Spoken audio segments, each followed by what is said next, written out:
guys, and good morning. I say good morning because it's like, I think it's like almost 5 o'clock in the morning. Yeah, it's 4:43 a.m. and I'm filming a video and I'm getting it edited and uploaded today. Harper woke up early. So, I have been getting a lot of questions on tips for being a stay-at-home mom, what I would recommend, and I had to like sit down and kind of like think about this one for a little while because I still, to this day, even though Harper is almost 2 years old, I still to this day get some kind of crap about being a stay-at-home mom, even though I don't plan on being a stay-at-home mom forever. Yeah. So if you hear her, or she tries to come on the video, she's right here. So yeah, I wrote down, I wrote down 7 tips. They're really quick, so this will be a short video on what I think has helped me become a stay-at-home mom and just like tips I would have for other stay-at-home moms or like women who want to become a stay-at-home mom. Okay, so tip number 1, I have it all written down on my like notebook, so don't mind if I keep like looking down. Okay, so tip number 1 is find mommies who have kids around you like the same age as your child.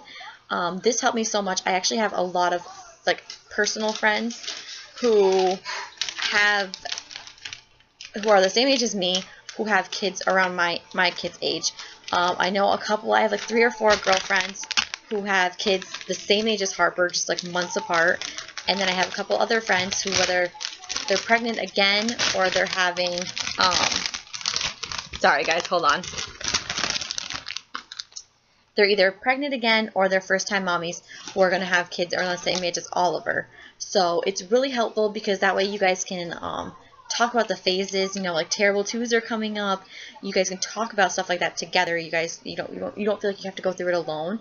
I know a lot of time, especially I find it hard when you try talking to older, not even older, just like people who are maybe a little bit older than you or younger than you, like especially with me, like my mother-in-law and my mom. Like, yeah, you could try talking to them, but just because they experienced it a long time ago. You know, it's kind of a different thing, but it's not at the same time. So it's nice to have someone around the same age as not only you, but as your age as your kids. Because I find a lot of time my mom doesn't remember going through. Like I'll try to talk to her and be like, "Oh, do you remember when I went through this phase, or any of my siblings went through this phase?"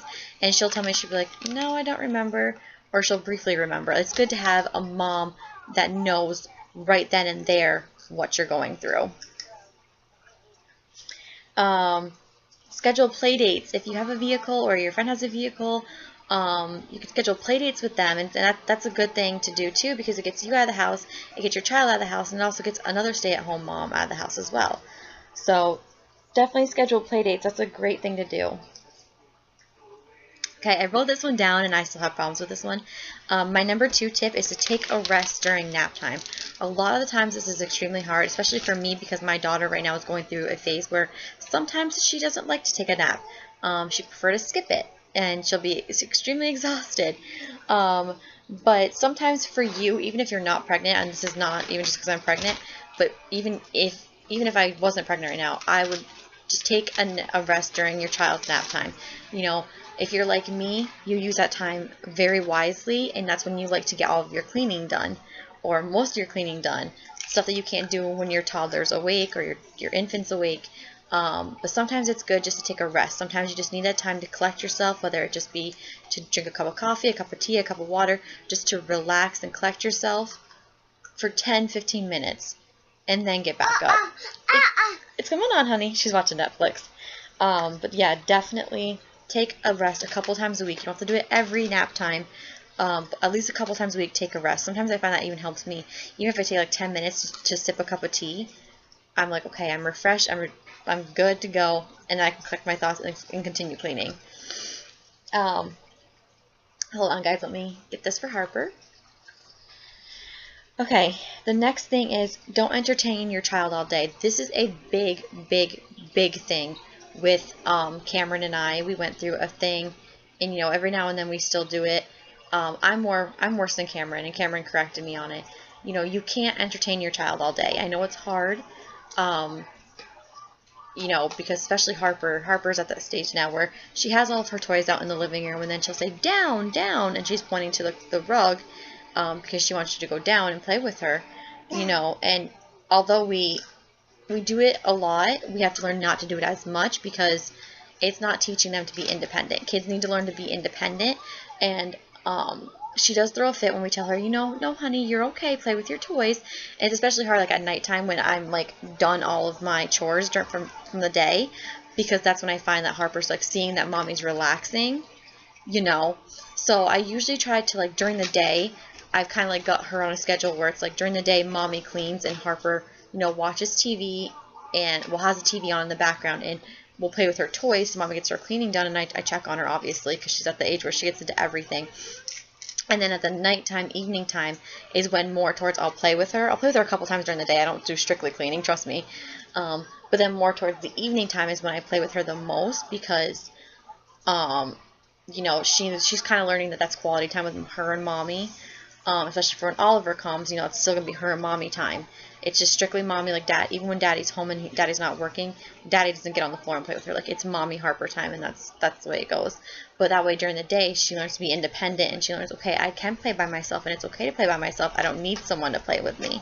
So definitely just, like, don't always play with your child. It's helped me anyway. Put everything on a calendar, guys. I cannot stress this enough. I have a video coming up where I'm going to be showing you guys my calendar, and I plan on getting a big one. I have a calendar that fits in my purse. It's a bigger one, but it fits my purse, and I carry it everywhere. I write down my husband's schedule for work. I write down doctor's appointments. I write down any, like, blood work we have to go get done, like anything that's, like, you know, I write down any meetings, any play dates, any, like, dates I need to remember, like weddings, any anniversaries. Like, I write down every single little thing, and that helps me so much because if you have a mommy brain, you're kind of forgetful. And I've noticed it's not even, like, the saying is so true, like, you get a mommy brain. Like, I didn't know what that meant until I actually had a child, and I'm like, I seriously, like, I used to be great at remembering things, and now all of a sudden I was like, oh my gosh, I forget everything. Definitely write down everything on a calendar, like, to a T. I recommend doing it in pencil because everything changes and nothing's set in stone. So you might write in pencil like I do, but write everything down because then you won't forget anything. And I look at it at least once or twice a day, or 3 times a day, depending if I have to fill something in. But I look at it just to remind myself what's coming up. Try to do one creative activity a day. This is a new thing I just added on because I've just started it with Harper a couple days ago. I am a fanatic about Pinterest. You know, on my nights where I have restless nights, if I can't sleep, I'll be on Pinterest, you know, and they're pinning items. And my favorite thing, like, if you guys know me, my favorite holiday is Christmas. So I always look up, like, oh, Christmas, like, decor ideas, and I always see, like, these toddler ideas. So one day I typed in, like, oh, toddler activities, da-da-da. Pinterest has so many ideas for toddlers to do. All they require is, like, crayons and paper or construction paper, like stuff that you can literally get at the dollar store, Dollar General, the Dollar Tree, Walmart, you know, a craft store if you have, you know, you have the money for it. But do activities with your toddler, like one activity a day. That's all it takes is one activity a day, and it kind of gives you that mommy and child time. I'm doing it with Harper. I plan on doing it with Oliver. You know, we'll do it together, where she just sits at her table, or we sit at the kitchen table and we do activities together. Even if it's like writing a cute little thing for daddy, or even if it's opening up a coloring book and crayons and coloring, it's still an activity for them to do, because when we don't feel like actually doing like an activity, I will pull out like crayons and coloring books, or just like plain white paper and crayons, and when we color, I sit there and I'll write her name and I'll like spell it out for her. I'll spell out mommy, I'll spell out daddy, you know, and it's still helping them learn, so it's a good thing to do. Always remember there will be good days and bad days. I don't care, just because you're a stay-at-home parent, mom, does not mean you're not going to have bad days. There are going to be days where you're horrible, you just feel like giving up, you don't want to do it anymore, you know, and that's normal. You're a parent. Parenthood is stressful. It's extremely rewarding, but it is stressful. You know, you can't be perfect, and you have to remember that. I, to this day, still struggle with that.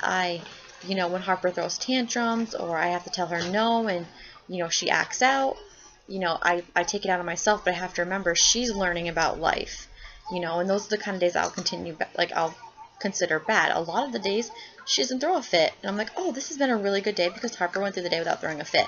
I have to remember that there are going to be bad days. She's still learning. She's new at life. So just remember that there will be good days and bad days. Do not stress out about bad days. Trust me, guys, don't do it. It's not even worth stressing out about. And then my last tip would be to find a routine that works best for you and your child or your children.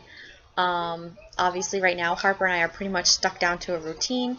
I do have a toddler routine coming up with her. I have a toddler routine video coming up, so stick tuned for that, guys. But obviously my routine will change once Oliver gets here, because I'm not going to be juggling not just my toddler but my infant as well. So it will change, but definitely don't let anyone try to alter your... Mama. Hold on, honey. Mama. Are y'all done? I'm done. Okay. Try to, don't let anyone try to alter your thing, because I know sometimes if you have, family members that just want to chime in or friends, they're like, oh, that doesn't work, da da da da, or you can't do it that way. You know yourself, and you know your children the best. So at the end of the day, you're gonna know what the best schedule is for both of you guys. So that is the best thing. Like, don't just stick to a schedule that works for you and works for your children. Because if you let everyone else come in, it's gonna be stressful, and then you're not gonna want to do it anymore, and then you're gonna get stressed out. So yeah, always stick to the schedule that works best for you and your kids. And don't worry about setting a schedule right away. It took me forever. As soon as Harper was born, I was like, oh, I'm going to get her home. I'm going to get her on a schedule, da-da-da. It doesn't work that way. You've got to feel out your kid. Your child's got to feel you out. And then you guys kind of like mush together and make a schedule. That's what Harper and I did. After she felt me out for a while, and she got used to me, and I got used to, being a new parent, then we started establishing a schedule with her, and that's what worked the best for us. So... yes, this was a lot of rambling, guys, but I hope it helped, because I've been getting a lot of questions, on tips for being a stay-at-home mom. So yeah, I hope you guys all enjoyed. For more mommy videos, make sure you like this video up and subscribe to my channel, and I will see you guys in my next video. Bye, guys.